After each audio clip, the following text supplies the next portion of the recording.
The political decisions people make will affect many lives. Many people see politics as the government and the laws being made. While that is true, it's way more complicated than that. I don't know what type of procedure is this.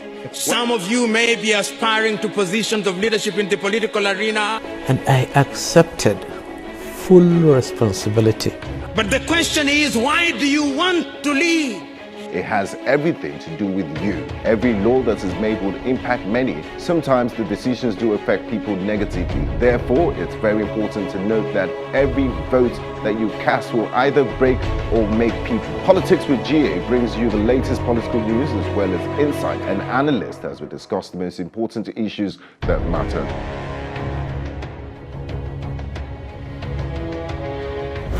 Embattled Kano State Governor Umar Ganduje is to face more public scrutiny as a contractor who had filmed him allegedly receiving bribes is ready to testify against him before the Kano State House of Assembly.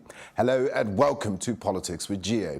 The governor has been in the news over the past few weeks after the publisher of Daily Nigerian, Mr. Jafar, alleged he regularly received bribes from contractors handling projects in the state. In a series of videos in Jafar's possession, the governor was alleged to have received a total of $5 million in installments from a certain contractor on several occasions. 4 different video clips have gone viral on social media showing the governor accepting bundles of dollars from the yet-to-be-identified contractor. However, the contractor, writing through his lawyer, Mr. Said Mutwada, has offered to testify before the panel that was set up by the House of Assembly to investigate the allegations. Mr. Twada said the contractor's appearance will depend on the panel fulfilling certain conditions that includes being allowed to wear a mask, bear a pseudonym, and receiving protection from authorities for himself, family, and business undertakings. He also requested that all video clips be submitted to 2 experts for forensic analysis and reports. One, a serving officer of the Department of State Services, and the other, an expectorate. The Kano State Governor, Dr. Abdullahi Ganduje, had since denied the allegations. The embattled national chairman of the All Progressive Congress, Comrade Adams Oshiomhole, has left for the United States of America after a squeezing over the weekend by the Department of State Services. This development was confirmed by the National Publicity Secretary of the APC, Malam Lanre Issa Onilu, who, however, did not state where Oshiomhole traveled to. Operatives of the DSS were reported to have squeezed the former Edo State governor on Sunday and Monday before his sudden travel, which Issa Onilu said has been on the cards but was delayed owing to the submission of the list of candidates to the Independent National Electoral Commission. Comrade Adams Oshiomhole's interrogation by the DSS was said to have been prompted by numerous petitions received on the primaries of the party.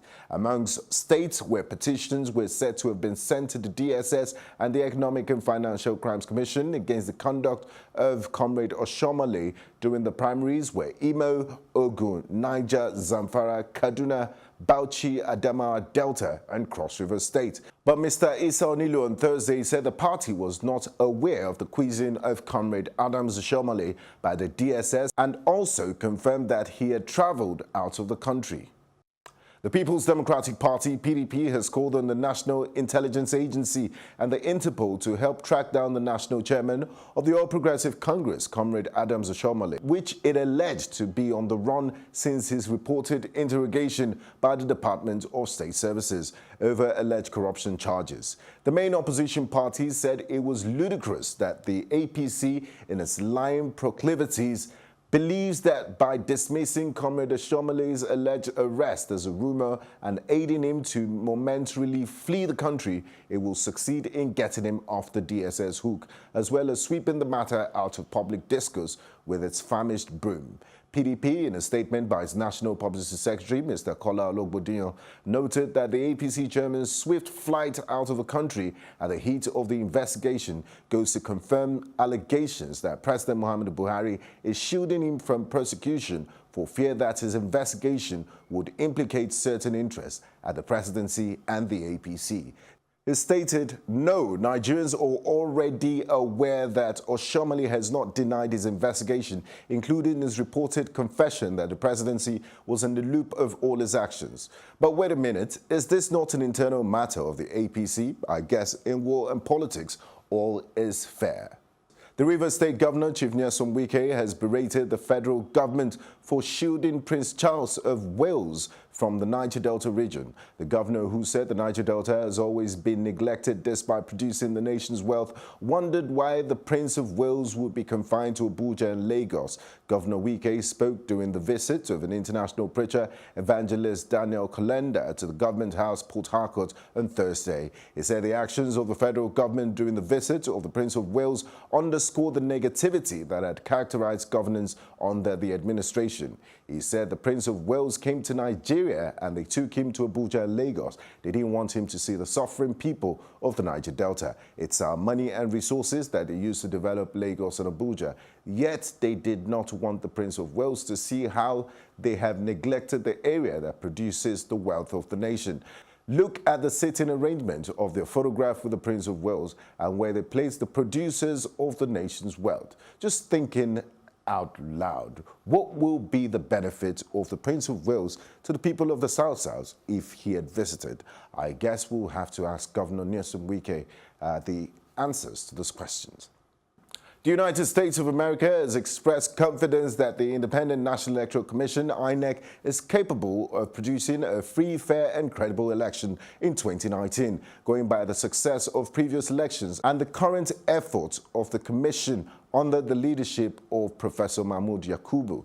The visiting Assistant Secretary for African Affairs, Ambassador Thibault Nagy, who stated this on Thursday while hosting the INEC chairman, Professor Mahmoud Yakubu, at the residence of the United States Ambassador in Abuja, noted that the task before the Commission is a very difficult one, but with the support of all, the Commission will do very well. He said Nigerians have been an example of a model of the kind of democratic process which would be wonderful to have throughout the continent. Not only is Nigeria the largest African country and economy in Africa, but the last election in 2015 was an absolute positive example on how an election should be conducted. And so much credit goes to the Commission for the phenomenal, positive and very objective work in managing those elections. So we have every confidence that the Commission will be up to the task, which we all know is a very difficult task given the enormity of the process. So we're encouraged by what we heard today. I spoke with Mr. Duke Oputa, a public affairs analyst, about the preparation of INEC towards the 2019 elections and other matters.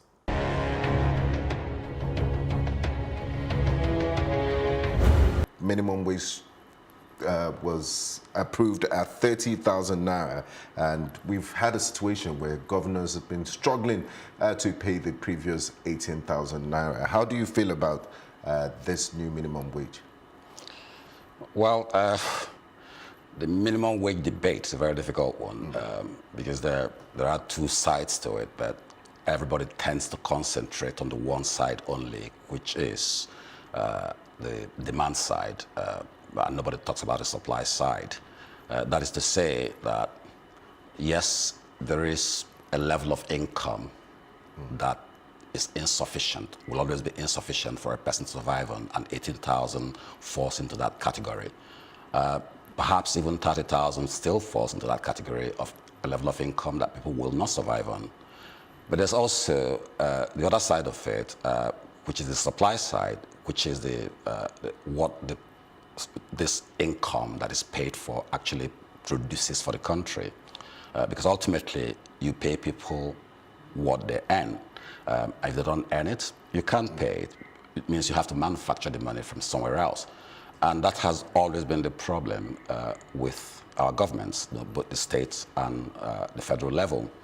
But if you were a worker in Nigeria at that low level, you will be looking for the government to sort out both sides of that equation, sort out the demand side and sort out the supply side. So they have to create the environment for our civil servants to actually earn that money and then pay it.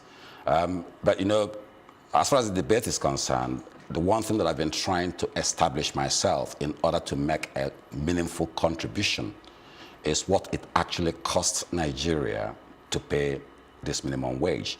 I tried to do a little research in the last few days and was able to find out, or well, get some information that may actually not be accurate. But if there's anybody out there that knows better, they can tell me.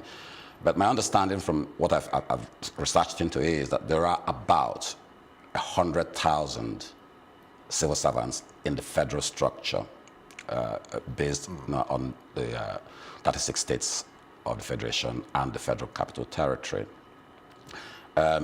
And if there are 100,000 people, how many of them actually would fall into the category where the minimum wage applies? It could be 40,000 or less. So how much is the cost of the additional 12,000 naira that the government is going to pay? And if you work on that basis, I came up with a figure of around 6 billion naira. So from that point of view, it's not really a lot of money. Yes. I mean, 6 billion naira in the context of an 8 trillion, 9 trillion naira budget the government is likely to produce next year. It's a drop in the ocean. It's a drop in the ocean. So there really shouldn't be any reason why the government cannot pay that. They can find that money from somewhere else. That is what I would say. That it's a fair demand from the labor unions. But I think the unions should be looking at more than that. They should be looking at restructuring the whole process of government so that they can produce the income that the government needs in order to pay them a living wage. Because even 30,000 naira is not a living wage. The index for extreme poverty in the world is $2 a day. $2 a day is about 720 naira every. And there are quite a lot of Nigerians that have fallen below that. Absolutely. Yeah. I mean, don't forget we're talking here about minimum wage in the structured economy. Based on the legislation that set up the minimum wage stuff, if you don't employ more than 50 people, I don't think that you are required to pay that minimum wage. So one can imagine that there are several millions of Nigerians who are actually earning considerably less than that minimum wage. But that's the poverty income. The minimum wage is for one person. So if you're a man with a family, a wife, and even one child, and you have to live on your income as the breadwinner, if you are earning the minimum wage and you translate it into 3 individuals in the country, it means that the income available to them is below the extreme poverty rate, even when you are working and getting paid. Now, it's a few months to the 2019 general elections, and conversations and politics in Nigeria is mostly pedestrian. We end up arguing about certificates and whatnot. We've had discussions, we've had politicians openly come out to celebrate payment of salaries as a form of achievement. It's 58 years of independence. How have we fared so far, and what can be done to elevate the level of discourse? Well, expectations, I think, are the key elements here. I believe that Nigerians have sort of steadily eroded their expectations of government. So if you ask, as you say, a typical Nigerian, why should I re-elect, or why should I vote for Buhari again? And the answer might be something like, he's built the Enugu-Port Harcourt Express. Or, as you say, it might be something like, oh, he's paid our pensions. But these are routine things that actually governments don't do those things. The civil servants do that. I mean, that's what civil servants are there. There's a budget for everything. It's automatic. It's automatic. It doesn't require any government to have our roads built. What it requires is revenue, and those revenues allocated to the right departments in government to get them done. What a government would be expected to do, if we were to actually be a bit more discerning in our expectations, is to change the structure of society, to try and, for instance, bring about more equality in the way resources are shared. You did ask me a question before we came into the studio about what I've noticed since I came back into the country, because I've been out of the country for a few months. And the first thing I said to you was that there is progress despite the government. So if you look around you here on Victoria Island, for instance, you see loads and loads of new buildings coming up, and they are not cheap buildings. They're very expensive luxury apartments, office blocks, and so on and so forth. And that is also true, not just in Lagos, but elsewhere in the country. I was in Enugu. Despite the Absolutely. government. And that is despite the government. So basically, Nigeria is progressing, Nigeria is growing, the economy is actually growing, the private sector is growing, but the government is not growing. The government is getting smaller and smaller and smaller. So the bottom line is that the rich are getting richer and the poor are getting poorer. You did mention something earlier about the government, the people have eroded. Is it a trust thing, or they have just given up that, look, we can't depend on government anymore, we just have to live on? And what are the implications of that to our democracy in general? Well, extremely damaging to our democracy. I would describe this in words that have been used by academics in the past when analyzing Nigeria's political and economic situation. We have what they've called, not my words, a patron-client relationship in our country, where there are a number of people at the very top who are the patrons. There are grand patrons. The grand patrons being usually would be the generals that fought the war to keep Nigeria one, because they are still here. And the ones that were instrumental in the January 66, absolutely. In the 66 schools. They are the grand patrons, and then there are other patrons below them who then have clients across the country. The clientele goes all the way down to the man in the street. And the implication of that patron-client relationship is that the patron supplies the client with his needs, and the client effectively bows down to the patron and goes along with his wish. And they've developed that to a fine art, so much so that once you are a client and you are receiving from the patron, your expectations become limited to that. So your expectations are simply what you can get from your patron. And as long as your patron continues to give you, you have a level of satisfaction. And hence, at the lowest level, that would be a once every 4 years affair when you come in for the election period and they bring you 5,000 naira. And that's it. So your expectations have been satisfied. You've been paid off for the next 4 years, and that ends there. And that is a big problem. Quite a grim situation you're painting there. That brings me to this next question. I mean, we've seen at least 24 presidential candidates throw their hats in the 2019 race for the highest office. Yes. Is it a good thing that we have more players? Mrs. Obi Ezekwesili, who happens to be a former vice president of the World Bank, yes, is also in the race to become the next president. And she did address a World Press Conference last week where she said we need to look beyond this duopoly of assuming that the only choices we have are between the president, Muhammadu Buhari, and Alhaji Atiku Abubakar. She actually coined a term she called Butiku. Yes. And then you did mention this client and patron yes, relationship. She was in Minna a few days ago to see General Ibrahim Babangida, a military man that has truncated... A grand patron, yes, yeah, that has truncated democratic governments a few times and refused to hand over Nigeria's freest and fairest election. So are we really ready, or what will it take to disrupt that client-patron relationship? Continuous work in the political arena, but let's go back to the first question, which is it a good thing to have that many people actually coming out for presidential elections? I think my straightforward answer is no, it's not a good thing. And the reason is very simple.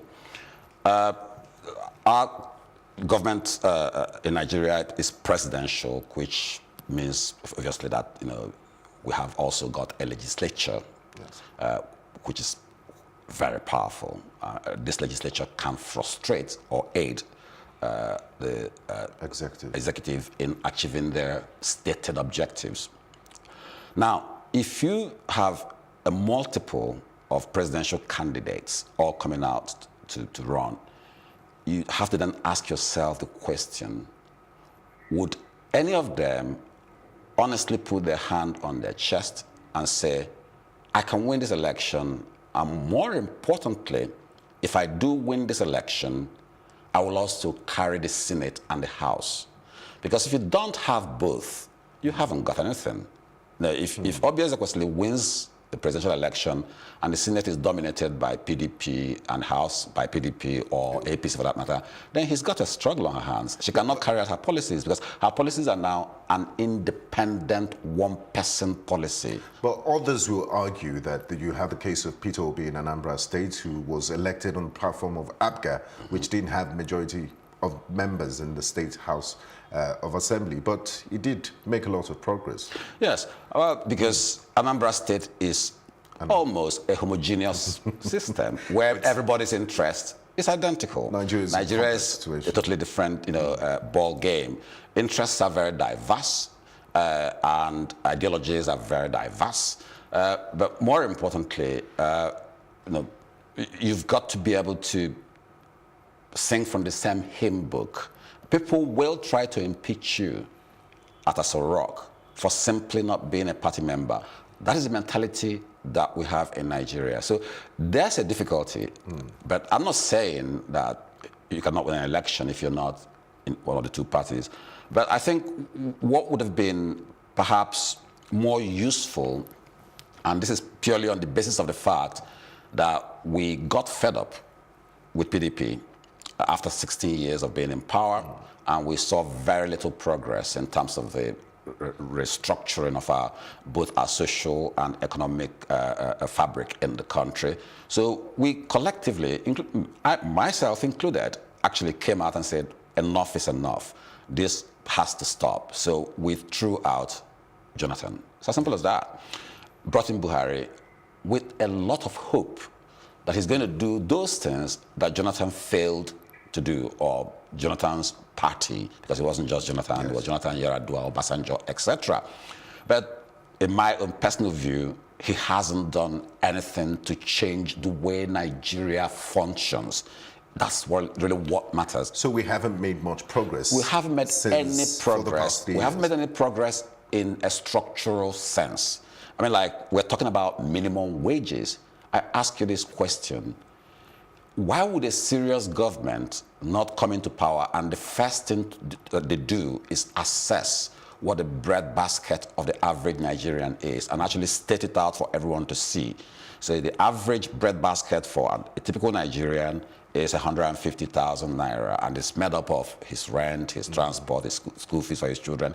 So, and then declare an objective to ensure that if this person goes to work for 40 hours a week, 160 hours a month, they are able to earn that bread basket for putting in the effort. If it means having to restructure employment altogether, you do that.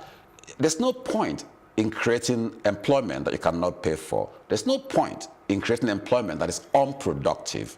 Yeah? I mean, there are so many things that we can do, people can do to help themselves, but government has to lead. So you won't give the Buhari administration a pass mark? Absolutely not. I mean, even the fact, judging by the fact that you know that they inherited a lot of bad situations and they had to start from afresh. That's exactly the reason why it is very difficult to give them a pass mark. Because if you inherited a bad situation, then you change it to a good situation. And they haven't changed the bad situation. It's actually gotten worse in some areas. Well, that is not to say that they haven't done anything. I'm not suggesting that they've done absolutely nothing. But let's take the key elements of the promises that he came in with. One of them is fighting corruption. It's 4 years almost since he came into power, yes. And corruption is still as ripe as it has always been. I went into the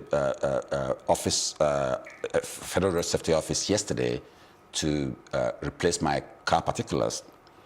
And I was quoted amounts that were ridiculous. I wasn't told this is the cost of doing it, but this is what we'll take from you for helping you to do that or doing that. I was just told 17,000 naira for my roadworthiness, or for my I think it was rather roadworthiness or car tax, so that's 17,000 naira. I happen to have a cousin who is a senior official at Federal Road Safety, and I called him and said, is this correct? And he said, absolutely not, and gave me the right figures. But that is corruption, and that is the corruption that is killing Nigeria. And not so many people would be fortunate to have cousins. They can absolutely, they can actually check. And more importantly, I couldn't find anywhere online easily that told me what the right fee was. I'm sure it's there somewhere. So but corruption is not necessarily some old politician stealing billions. In fact, it's in every permeator of society. That is not the corruption that is killing Nigeria.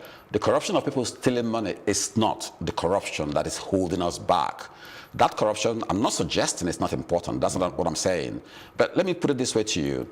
If you were to start chasing people who have stolen money or appropriated money from Nigeria, you'd have to be looking at 500,000 people, not 20, not 30, not 40. So who are you going to look at? Who are you going to leave? Which is usually the issue that comes eventually at the end of every effort. It's a conflict of interest. Absolutely. People just say, well, okay, I mean, all right, so you've got me, but I've got something on you too. So what's going to happen? So somewhere in the background, it dies off because the person who's trying to prosecute you also has a skeleton in his cupboard. But the corruption, what I expected Buhari to do in terms of corruption was come in and say, we might take some action about what has happened in the past, where we can see clearly that people have stolen a large sums of money from the government. We'll try to recover it. But our main concern is to ensure that from today, corruption finishes in this country as an official way of life. If you do it, you're committing a crime and it'll be obvious and we will get you. And you stop that corruption at every level and everything stops.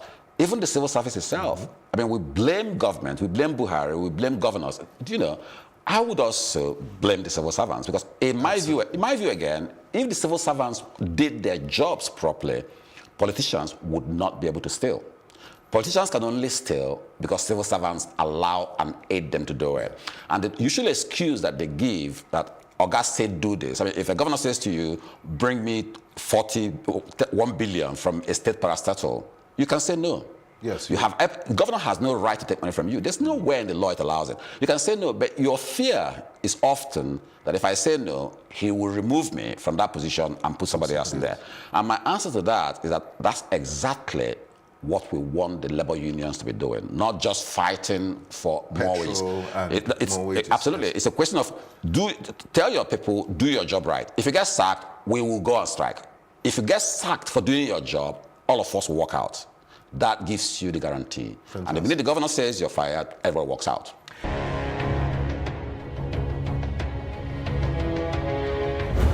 Thanks for watching Politics with GA. Until next time, I remain Gbenga Aborowa.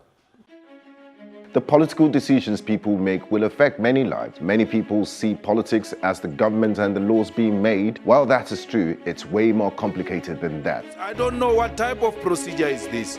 Some of you may be aspiring to positions of leadership in the political arena. And I accepted full responsibility. But the question is, why do you want to lead? It has everything to do with you.